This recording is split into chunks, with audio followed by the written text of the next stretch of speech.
विद्यार्थी मित्रांनो, आज मी तुमच्या समोर एक आकाशवाणी नावाची बोधकथा सादर करणार। एक सुंदर असं जंगल असतं।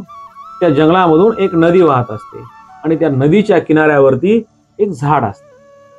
त्या झाडाच्या फांदीवर बसून एक माकड आणि माकडीण मित्रमैत्रिणी दोघ जण गप्पा मारत असतात। त्यांच्या अशाच गप्पा चालू असतात आणि त्यांच्या गप्पा सुरू असताना अचानक जंगलामधून आकाशवाणी होते।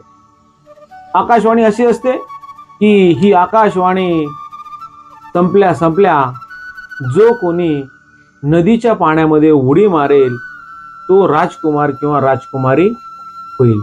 ती आकाशवाणी चालू असते।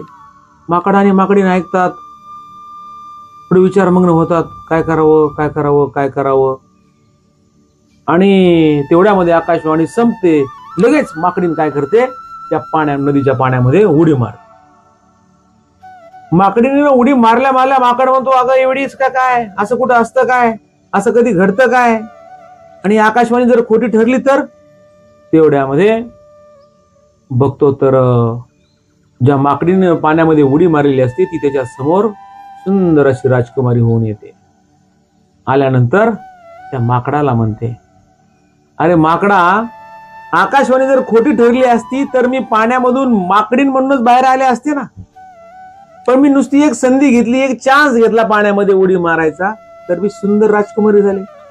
आणि तू या झाडाच्या फांदीवर बसून विचार करत बसलास। तुझ्या या अतिविचारीपणामुळं, तू चान्स घालवल्यामुळं, तू चान्स न घेतल्यामुळं तू फांदीवर बसलेला माकड ती माकडच राहिलास। आणि मी नुसती एक संधी घेतल्यामुळं मी आज राजकुमारी झाली। काय बोध घ्यायचा मित्रांनो या कथेतून? मित्रांनो, मनातील आवाज आहे ना, हा आकाशवाणी सारखाच असतो। जीवनामध्ये आपणही आलेली प्रत्येक संधी साधून त्या संधीचं आपण सोनं केलं पाहिजे। अन्यथा त्या आपल्या कथेमधल्या माकडाप्रमाणे विचार करीत आपण फांदीवर बसून माकडच राहू। समाजामध्ये असे बरेच हुकेलचंद लोक असतात।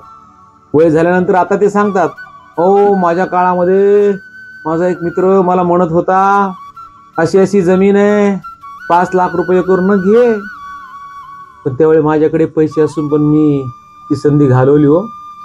आज त्या जमिनीचा भाव 2 कोटी रुपये एकर झालाय हो।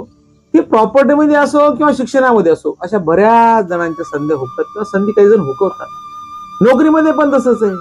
काही जण सांगतात, अहो माझा मित्र आणि मी सोबतच होतो, त्यानं ती परीक्षा दिली, मी कंटाळा केला, मी ती संधी घालवली, आज तो नोकरीला आणि मी। म्हणून प्रत्येक आलेल्या संधीचं सोनं करणं यामध्ये खरं शहाणपण आहे। ठीक आहे, धन्यवाद।